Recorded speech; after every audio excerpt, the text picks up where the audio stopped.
Seigneur, ta parole est grande, elle demeure à jamais. Ta parole est infaillible, rien ne peut la supprimer.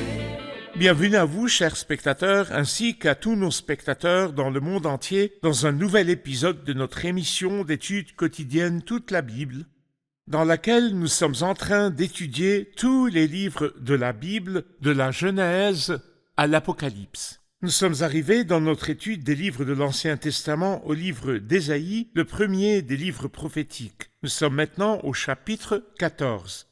Dans le dernier épisode, nous avons terminé notre étude du chapitre 13. Nous y avons appris le jugement de Dieu sur Babylone. Nous avons appris qu'historiquement Babylone est la nation qui a harcelé le peuple de Dieu et que Dieu a dû harceler cette nation après avoir exécuté le plan, la volonté et le jugement de Dieu sur le peuple. Mais spirituellement, Babylone parle aussi de la religion dans le futur, la religion en général qui sépare l'homme de Dieu, la religion indépendante de Dieu après l'enlèvement de l'Église. Permettez-moi d'abord d'accueillir notre invité, le serviteur du Seigneur, qui est avec nous au studio, le frère Youssef Riyad. Bienvenue, frère Youssef. Merci beaucoup, frère. Honoré de vous recevoir. Que le Seigneur vous bénisse. Bienvenue aussi à nos invités, honorés de vous recevoir. Chers spectateurs, nous commencerons notre étude de l'épisode d'aujourd'hui après la pause.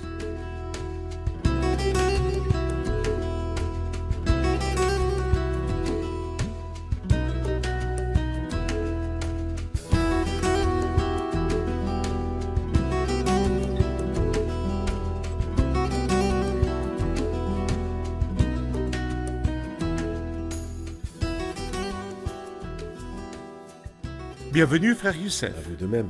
Que Dieu vous bénisse, honoré de vous accueillir. Merci, mon cher ami. Que Dieu vous Frère bénisse. Youssef, nous arrivons au 14e chapitre de la prophétie d'Ésaïe. Nous avons besoin d'une introduction à ce chapitre et d'une présentation de son thème.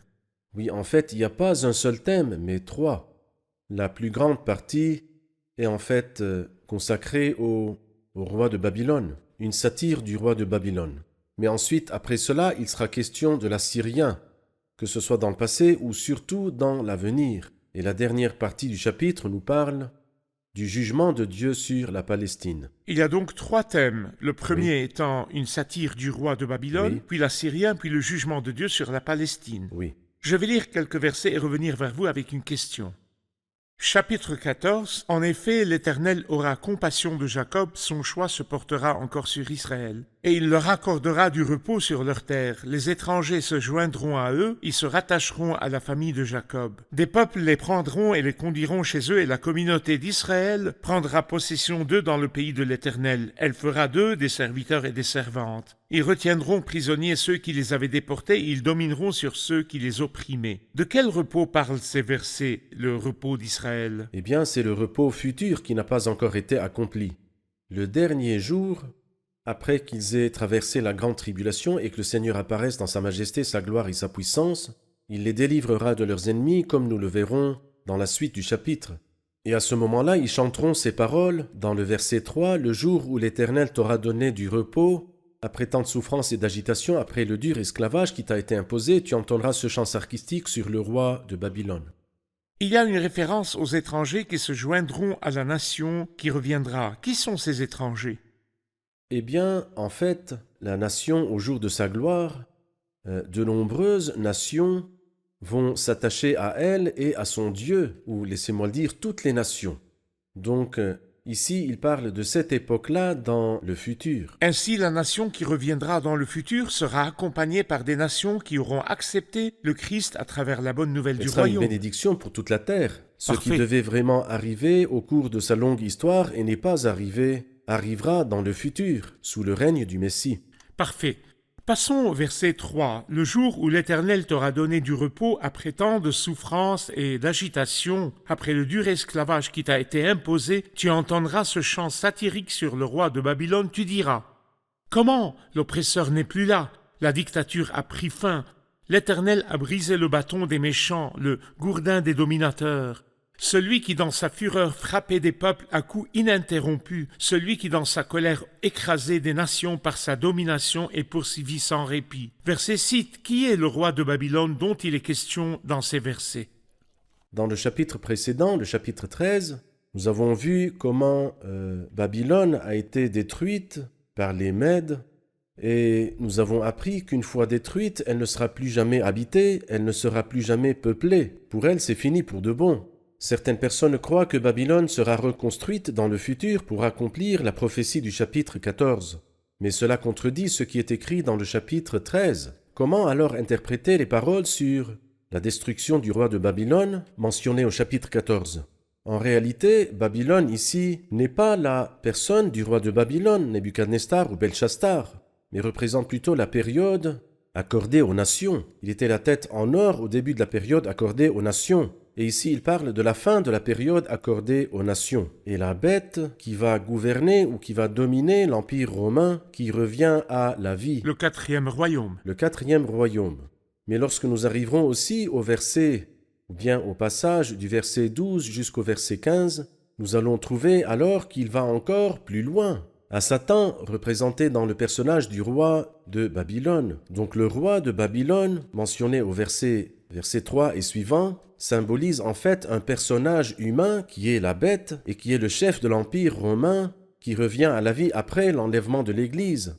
Et puis aussi, derrière lui, nous verrons et observerons le sort de Satan qui a fait preuve d'arrogance à l'égard de Dieu.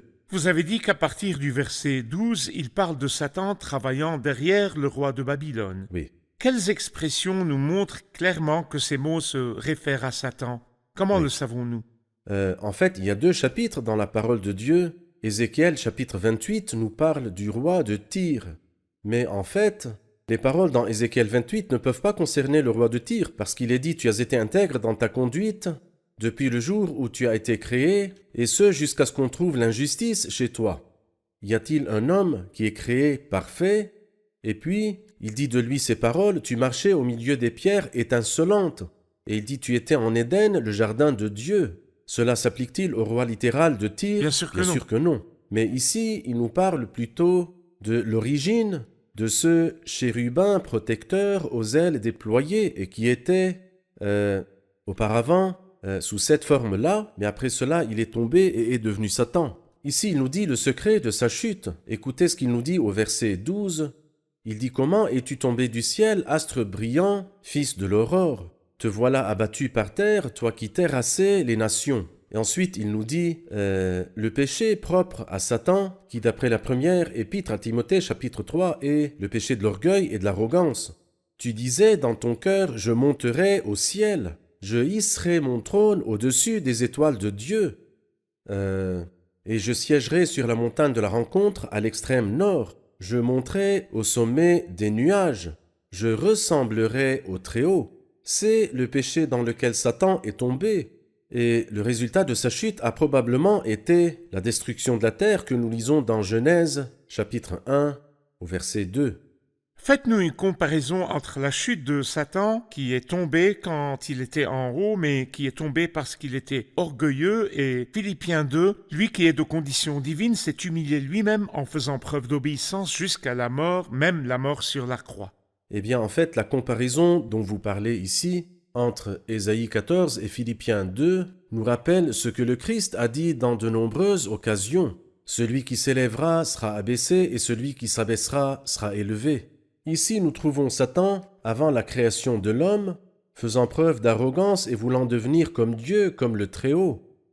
Le résultat était pourtant, tu as été précipité. C'est-à-dire que tu as voulu t'élever, mais tu es descendu. Tu as voulu t'élever, mais tu as été rabaissé. Mais il y a un autre personnage si merveilleux, le personnage du Seigneur Jésus-Christ. Ce personnage, Jésus, qui était d'abord Dieu, lui qui est de condition divine. Et alors, à cet égard, le Seigneur Jésus-Christ ne peut pas s'élever, car justement, il occupe la plus haute place. Cependant, il a accepté librement de se dépouiller lui-même. Reconnu comme un simple homme, il s'est humilié lui-même. Donc, en tant que Dieu, il s'est dépouillé lui-même. Et en tant qu'homme, il s'est humilié lui-même. C'est aussi pourquoi Dieu l'a élevé à la plus haute place et lui a donné le nom qui est au-dessus de tout nom. Le contraste est donc très grand et la différence est extrême entre Satan qui voulait justement s'élever pour devenir comme Dieu, pour devenir comme le Très-Haut, et le Christ qui est de condition divine, il s'est dépouillé lui-même en prenant une condition de serviteur. L'approche de Dieu est l'approche de l'humilité, telle qu'elle est apparue dans le Christ est l'approche de Satan et l'approche de l'orgueil, car l'orgueil a été la cause de la chute de Satan. Très bien. En parlant du roi de Babylone, vous avez parlé de lui historiquement et ensuite vous avez parlé de Satan travaillant derrière lui et vous avez souligné qu'il y a aussi une référence à la bête dans les derniers jours après l'enlèvement de l'Église. Pourriez-vous nous donner quelques-unes des caractéristiques et des traits de la bête tels qu'ils apparaissent dans ce qui est dit sur Satan ici? En fait, l'orgueil, la grandeur et l'arrogance, eh bien, lorsque nous lisons dans le livre de l'Apocalypse, chapitre 13, nous trouvons qu'il s'élève contre tout ce qu'on appelle Dieu et qu'on adore. Il se glorifie, il s'élève lui-même.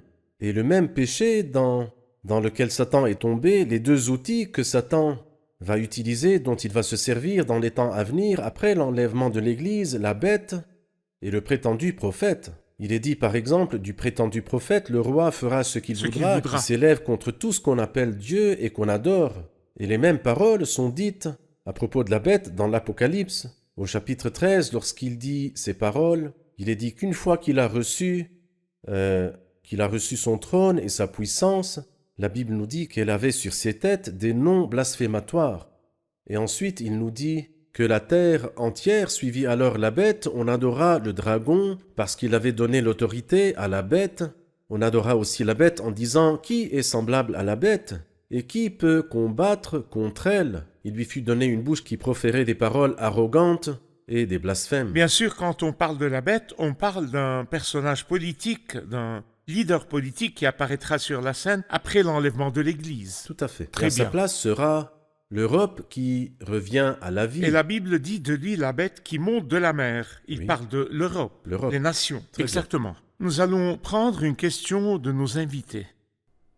Nous avons appris que Satan était un chérubin protecteur et qu'il était d'une beauté parfaite et représentait la perfection. Il habitait en présence de Dieu, la lumière inaccessible. D'où lui viennent cette injustice et ce péché? Et ensuite, est-il libre de faire ce qu'il veut, ou sont-ils des esprits au service de Dieu? Question importante, frère Youssef. J'ai besoin de votre réponse. Eh bien, quelqu'un a dit que c'est Dieu qui a créé Satan, et Satan s'est fait lui-même. Cela veut dire que Dieu l'a créé, mais il ne l'a pas créé en tant que Satan. Écoutez ce qu'il dit dans Ézéchiel chapitre 28. « Tu as été intègre dans ta conduite depuis le jour où tu as été créé. » Donc c'est Dieu qui l'a créé. Et ce, jusqu'à ce qu'on trouve de l'injustice chez toi. Et de plus, dans la première épître de Jean au chapitre 3, il est dit « Celui qui pratique le péché est du diable, car le diable pêche dès le commencement de sa chute. Le diable a péché. » Et qu'est-ce qui l'a poussé à pécher? En fait, comme nous l'avons dit, il s'est fait lui-même. Nous comprenons, d'après le livre d'Ézéchiel, chapitre 28, que la cause de son péché était l'orgueil. Parce qu'il était d'une beauté parfaite et plein de sagesse, et il a été séduit par cette sagesse, et je pense que nous avons des images dans la Bible qui nous aident à comprendre cela. Absalom était extrêmement beau. Absalom se distinguait justement par ses longs cheveux qui se faisaient raser une fois par an. Cependant, cette beauté est devenue le piège d'Absalom. En plus, nous avons aussi le roi d'Égypte, le pharaon, qui est un symbole de Satan. Et Dieu dit à ce pharaon, « Voilà pourquoi je t'ai suscité. C'est pour montrer en toi ma puissance et afin que mon nom soit proclamé sur toute la terre. » Dieu n'était pas impuissant face au pharaon, il n'était pas non plus impuissant face à Satan. Cependant, il a permis l'existence de Satan pour une raison qui est de montrer sa grâce, sa sagesse et sa puissance, sa bonté et sa justice. Alors ces choses-là ne seraient pas apparues sans l'arrière-plan sombre de la présence de Satan. Dieu a donc permis l'existence de Satan pour une raison qui lui est propre. Cependant, à travers sa présence, nous avons pu connaître quelque chose de l'amour de Dieu et de la justice de Dieu et de la sainteté de Dieu, des choses qui n'auraient pas pu être révélées sans l'existence de Satan. Permettez-moi d'ajouter quelque chose. Si nous disons que le péché est l'indépendance à l'égard de Dieu, l'indépendance à l'égard de Dieu est un principe existant. Ce principe est entré dans l'ange ou l'archange et il est devenu Satan. Ce principe est entré dans Adam, dans le jardin, l'innocent Adam, et il est devenu un homme déchu, une entité déchue. Ainsi, si nous disons pourquoi Satan a chuté, il a chuté parce que le principe d'indépendance à l'égard de Dieu qui existe dans l'univers, c'est-à-dire le péché, est entré en lui et il a été transformé d'un ange en un démon, tout comme il est entré dans l'innocent Adam et il a été transformé en un homme déchu. Avec une seule différence, c'est que Satan n'a été tenté par personne. C'est vrai. Mais par contre, Adam a été tenté et séduit. Parfait. Mais la semence était là. Exactement. Parfait. Nous allons voir un reportage puis reprendre notre étude. L'inspiration dans la prophétie s'étend dans le futur jusqu'au jour du Seigneur, car Dieu est au-dessus du temps, et sa pensée est continue. Le Seigneur juge les nations par un jugement temporaire. Mais il y a un jugement final pour toutes les nations qui aura lieu le jour du Seigneur à venir, où il rassemblera tous les peuples et toutes les nations. C'est le Seigneur qui les rassemblera sans qu'ils le sachent. Ils veulent combattre le peuple, et la vérité est que Dieu les rassemblera pour les juger dans la vallée du jugement, la vallée de Josaphat. C'est là que le Seigneur les détruira selon la prophétie de Michée.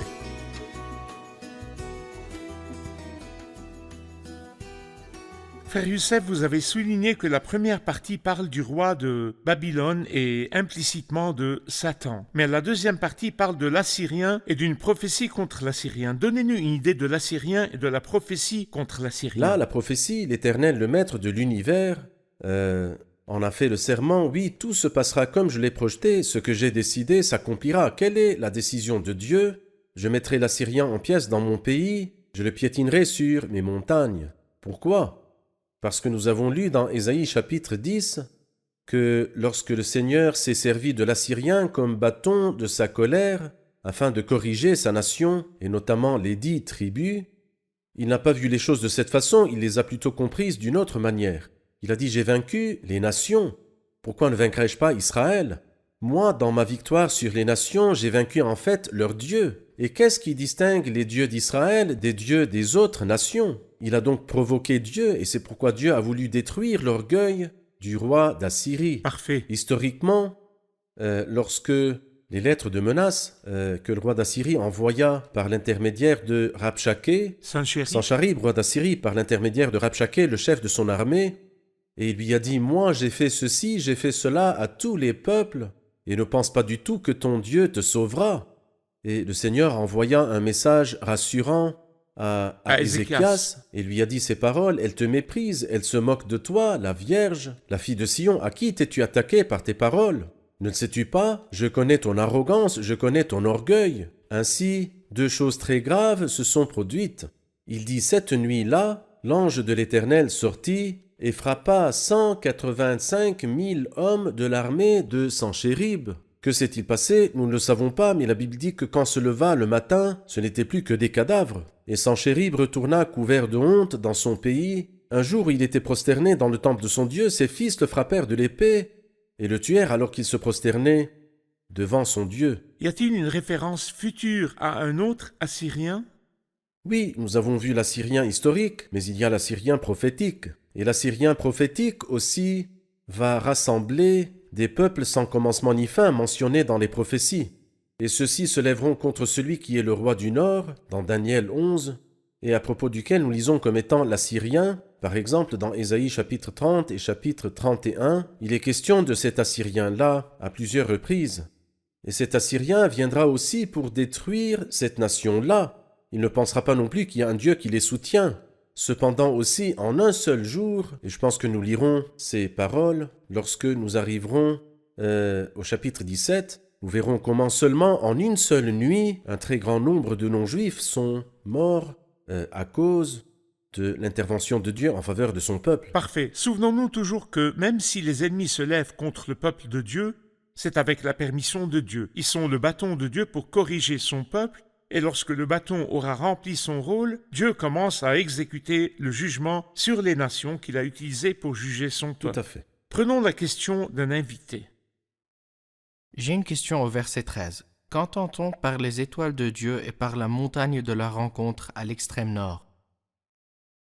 Nous voudrions savoir ce que ces mots signifient. Les étoiles de Dieu sont l'un des noms des anges. Je pense que nous comprenons cela à partir de Job 38, quand il dit « Alors que les étoiles du matin éclataient ensemble en chant d'allégresse, et que tous les fils de Dieu poussaient des cris de joie. » Oui, Les étoiles du matin et les fils de Dieu font partie des noms des anges qui ont un rang ou une position élevée. En effet, nous savons que les anges ont plusieurs rangs et degrés, y compris les dominations, les autorités, etc.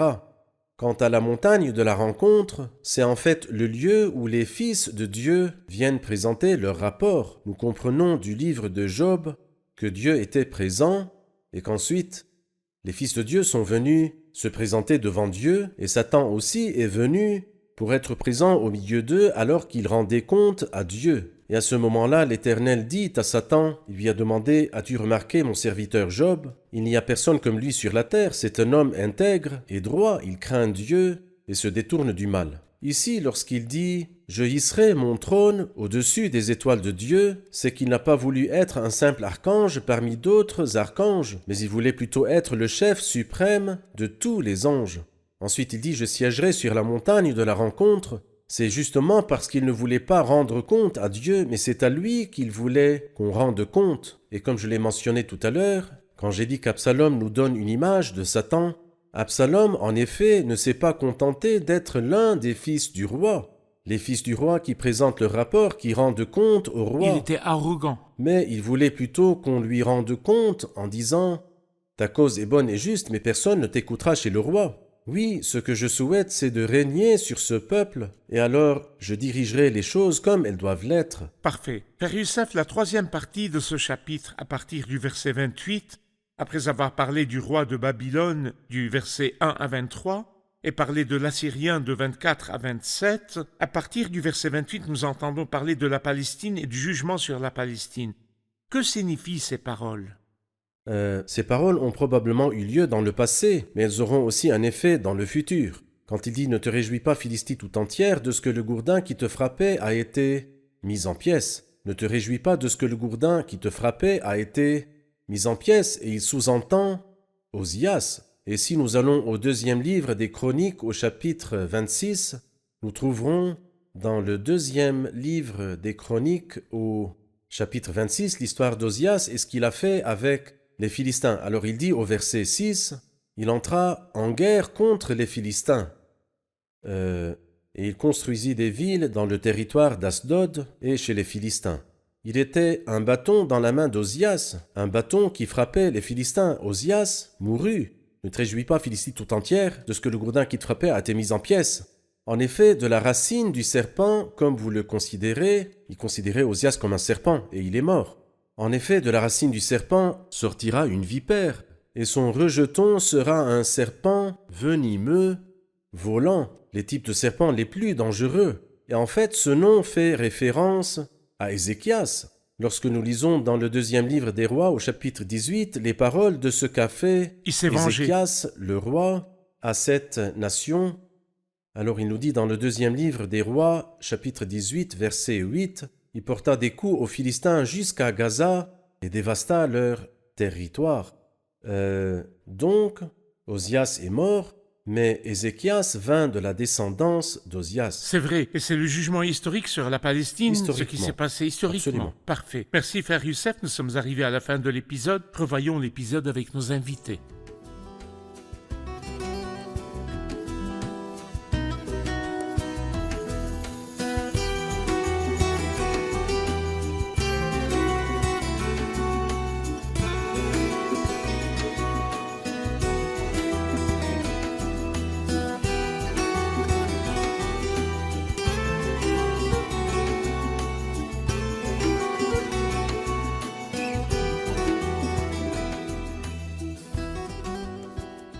Quelqu'un peut-il nous donner une idée des parties du chapitre 14 du livre d'Ésaïe?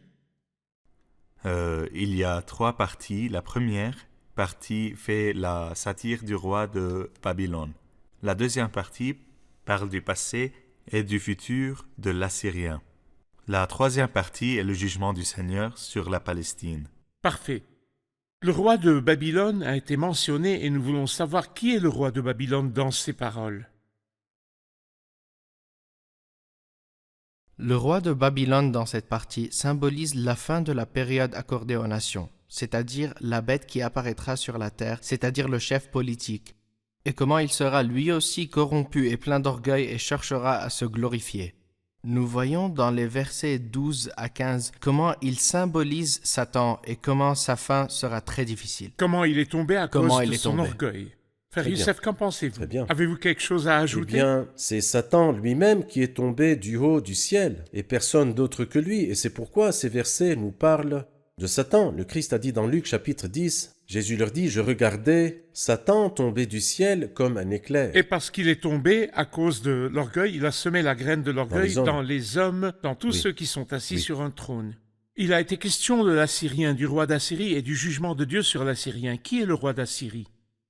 Le roi d'Assyrie est Sanchérib, le roi qui a envoyé des lettres de menace au peuple de Dieu par l'intermédiaire d'un homme nommé Rabshakeh. Le Seigneur s'est servi de lui pour détruire les nations ou vaincre les dieux des nations. Il devint fier et arrogant et pensa que puisqu'il avait vaincu les dieux des nations, il pouvait aussi vaincre les dieux des rois d'Israël. Chers spectateurs, nous avons appris dans l'épisode d'aujourd'hui que Dieu doit juger toutes les nations qui ont harcelé son peuple. Dieu a utilisé les nations pour corriger son peuple, et les nations étaient le bâton de correction de Dieu pour son peuple.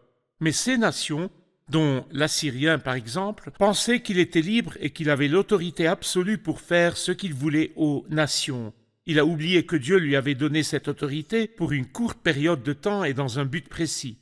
Toute personne qui reçoit une autorité de la part de Dieu a une responsabilité.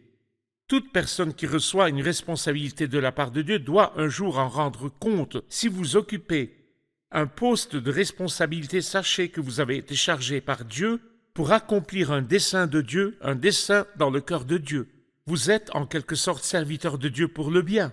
Chaque jour, vous devez demander à Dieu dans vos prières, dans vos supplications, « Seigneur, est-ce que je fais ce que tu veux ou pas ?» Et je veux vous dire, l'unique raison pour laquelle vous ne viendrez pas en jugement dans le futur, comme l'ont fait ces peuples et ces leaders, vous échapperez à ce jugement en vous réfugiant dans l'œuvre du Christ sur la croix. L'œuvre du Christ sur la croix vous exemptera du jugement. Celui qui croit en Christ ne vient pas en jugement, mais il est passé de la mort à la vie.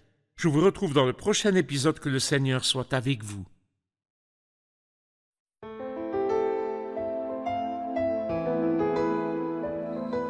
Seigneur, ta parole est grande, elle demeure à jamais. Ta parole est infaillible, rien ne peut la supprimer.